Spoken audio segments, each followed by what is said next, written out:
Hello, students. Michael Sanchez, violin teacher here. Hope you guys are having a good day or evening. So, welcome to the Hangout. So, we're going to be giving away prizes tonight to students. So, we've been doing this last few weeks, and I actually have the instrument I'm going to be giving away today. So, this beautiful electric violin. So, these are really nice. I'm going to play a tune on it, I think, to start. So, hopefully, this motivates you guys to get involved with the Hangouts, and after today, hopefully we'll have a big winner. Betty, who's actually here right now, she won one of the electrics. So.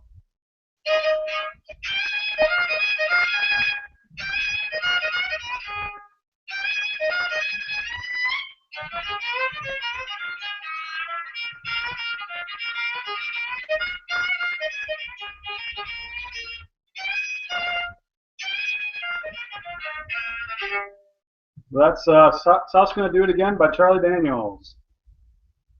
So hopefully one of you guys gets lucky enough to win. There's going to be the giveaway is going to be at 9 o'clock tonight. So let me show you guys how to enter to win. So I'm sharing my screen right now. So all you guys have to do is go to violintutorpro.com. Click on live classes. For anybody that's watching live, they'll have a chance to win. You just click right here. This will only be during the live class. And then once you do that, you'll have a way to sign in, so to speak, and then somebody that's actually watching live is going to win. Awesome. All right, let me go back here. So basically throughout the night, I'm just going to kind of just be hanging out with you guys, answering questions. You can go to the events page to actually ask questions that you guys are wondering about. Happy to give you guys technique advice about anything. So we have quite a few students here right now, and teachers even. I appreciate you guys hanging out with us. So I thought what I would do maybe to start is kind of just talk a little bit about some things related to the bow. So let me kind of just... So a lot of people ask as far as like how tight to have their bow. So I want to kind of start with that. So what I always tell students is that when you're playing the violin, you want it to where you're getting as close as you can get to the stick without actually touching the stick. That's an ideal tightness. So right down here we have the bow screw. This is what helps us tighten and loosen the bow. So when I go to the right, my bow is getting tighter. And when I go to the left, my bow is getting looser. So you basically want it to where you don't want the bow to be totally straight as far as the stick. That can actually cause damage to your bow. So right now my bow is way too tight. There's way too much gap here. Whereas if I was playing, hopefully you guys can see that big gap between the stick and the hair. You want to loosen it to where it's almost just barely not touching the stick.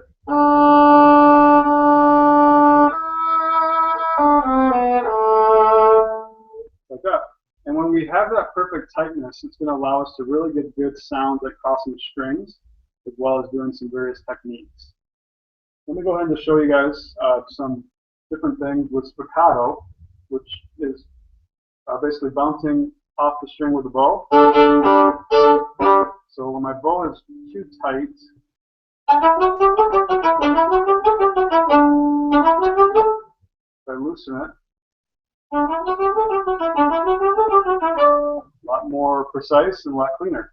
So make sure that you guys are always making sure that your bow is not too tight, not too loose, just right in the middle. Like that. Awesome. So let me go ahead and share my screen a second here. That was my first tip of the day. So if you guys can go to the events page, hopefully you'll find an area where you can ask any questions you might have. I see Williams already said hello, everyone. Grace says, if you have time tonight, could you please explain if it's a bad idea to use a viola bow for a violin? I have been told by an expert that the bow that came with my used violin is actually a viola bow. I'm a beginner, so just curious if it could cause issues. Very good question. Let me go right back and answer that for you. Awesome. So it kind of relates to the topic of us talking about the bow. So, so yeah, basically violin bows are around 59 to 62 grams. I know that since I've been working with violin bows all my life. 59 grams would be kind of on the lighter side. 62 would be on the heavier side. Viola bows are anywhere between 65 grams and 69 grams.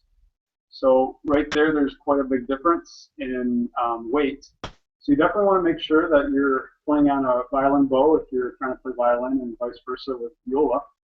The way that you can actually tell is by the frog itself. If the frog is slightly curved right here, see how this is an edge? If it's actually more rounded, that tells you it's a viola bow. If it's actually edged like this, that tells you it's a violin bow. That's kind of how you can tell. Probably no way for you guys to actually feel the weights. Like I can tell if it's a violin bow just based on this. But definitely the edge thing will tell you guys right away. And yeah, to answer your question, I definitely wouldn't recommend playing a viola bow with a violin. You're going to find it difficult to do various articulations, just not as ideal. So definitely consider using the proper bow. Awesome. Very good question. I encourage you guys to continue asking good questions. I'm going to go back to the events page here a second. So let's see here if we find any others. Don asks, Brazil wood or Pernambuco? A vast difference. Very good question. Go back and answer that. So yeah, basically the question is, what is the biggest difference, between a Brazil wood bow and a Pernambuco bow? So a Brazil wood bow is a lot stiffer. As far as if I was to do this, it would be a lot stiffer as far as the shaft. When a bow is stiff, it's a lot more challenging to get really precise notes when crossing strings, when doing like off the string techniques, different things. Brazil wood is kind of more of a basic bow. You'll find it with most like rental outfits. Pernambuco, which is actually what I have here, is a lot more flexible. So when I do this, it's going to definitely bend more. And because it's more flexible, it's going to be a lot better for various techniques. I don't have a Brazil wood bow. This is a Pernambuco, but you would find it very challenging to do what I'm about to do on a Brazil wood bow.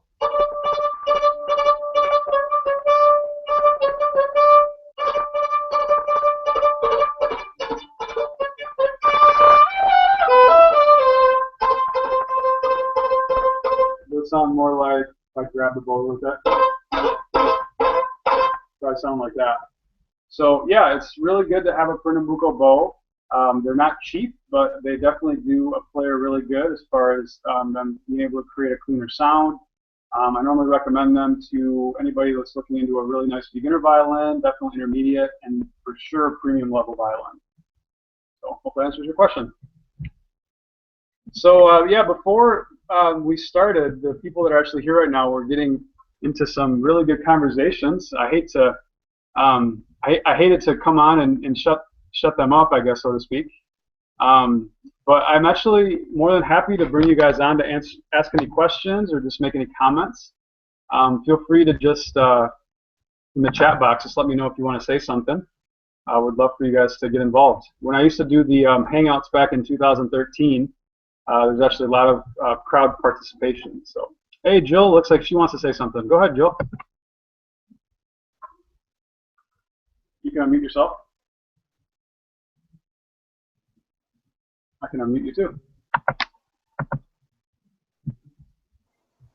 There you go. Okay. I wanted to ask about rehairing a bow versus just replacing it. I don't know where to go to have a bow rehaired, a reliable place nearby. So I was debating whether, I should just go ahead and replace it versus try and find a place I'm not familiar with, to send it off to for rehairing. Great question.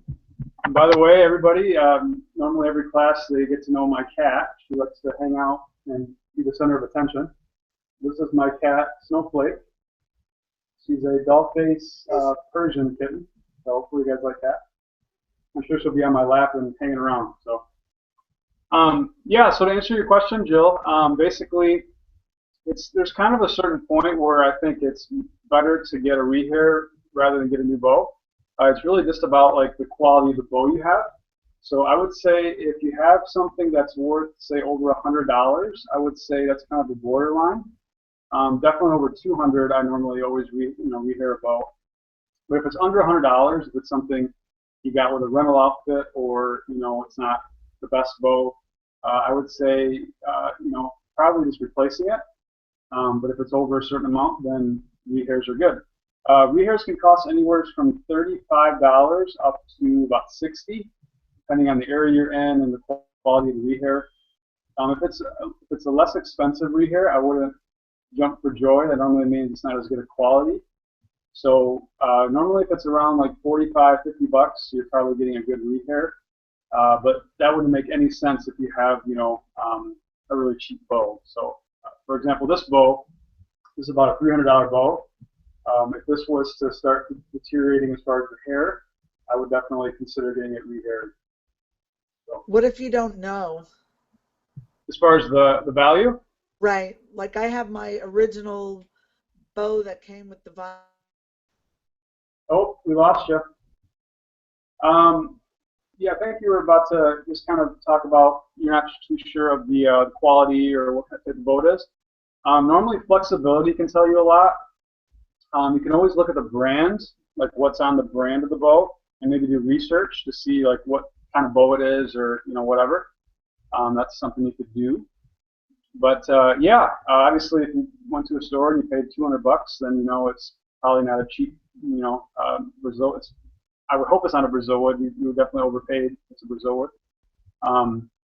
So yeah, I would say definitely Pernambuco bows are good to rehair, and then everything else just replace.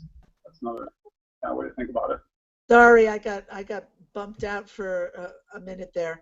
That's all right. I kind of tried to answer or complete your sentence, but go ahead. I have the original bow that my parents bought with my violin that I've had, I guess, probably since I'm about 12 or 13. So I don't know, what the bow would be valued at.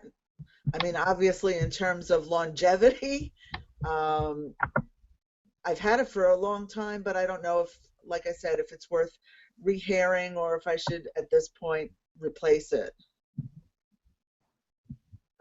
I see. Yes. So yeah, I was just mentioning basically that it's just about the quality, or what price point you're at. So once you kind of identify that, I was mentioning you can look at the brand to kind of do some research, see what kind it is. So yeah, there's different ways to kind of tell where you're at with that. So cool.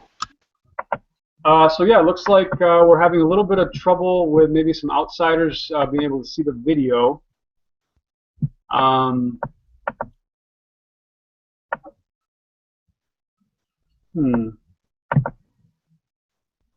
Let's see if I can quick figure this out. While I'm trying to figure this out a second, if you guys want to go ahead, one of you raise your hand and just let me know who wants to speak, and maybe let me know where you're from and how long you've been playing for, while I kind of do some digging here on what's going on. Who wants to say hello? All right, Julianne, please do. Go ahead. Let us know more about yourself. Go ahead. Can you hear me okay? I can. Okay, great. Julian, I'm from central Wisconsin. I've been playing seriously now for about 4 years, and I've always enjoyed the violin. I'm fortunate to be wintering right now, one of those snowbirds in Florida, Panama City Beach. So, but I enjoy playing classical music and fiddle music, and I'm finding this very interesting because I am in need of a new bow. And I guess a question I quick have for you, Michael, would be how long can you expect if you're playing regularly to have to rehair your bow? How long can you expect if it's not breaking, the hairs aren't breaking? I would imagine it should be replaced over time. Yes. So that's a great question. So basically, it comes down to how many hairs are on the bow. So if you have about 50% of the hair, that's definitely where you definitely want to get a rehair. I notice quite often students maybe have about 75% of the hair. That's probably where you want to start considering a rehair. So yeah, it just kind of depends on how much hair is on the bow. You definitely can lose hair as you really get aggressive with playing, and you lose hairs here and there. It's pretty common. But yeah, it's just a matter of kind of evaluating how much hair is on the bow, and then going from there. So does that answer your question? Yes, thank you. Yeah, you're welcome. Does anybody else want to ask a question while I try to sort of figure things out here with the live feed? I have a question. Yes, Raven, how you doing? I'm doing fine. I was getting paranoid about the day my bowstrings break, and I wanted to try and get new ones. But I was just wondering if if I got steel ones, would that affect the sound depending on what kind of strings you have? You're wondering about if you have steel strings or what else? Yeah, I'm wondering if the sound will change depending on what strings I get. Oh, okay. Yeah, I have a really good blog article on my website that talks about steel versus synthetic versus gut strings. That kind of talks about each of those and how they affect the sound. Highly recommend checking that out.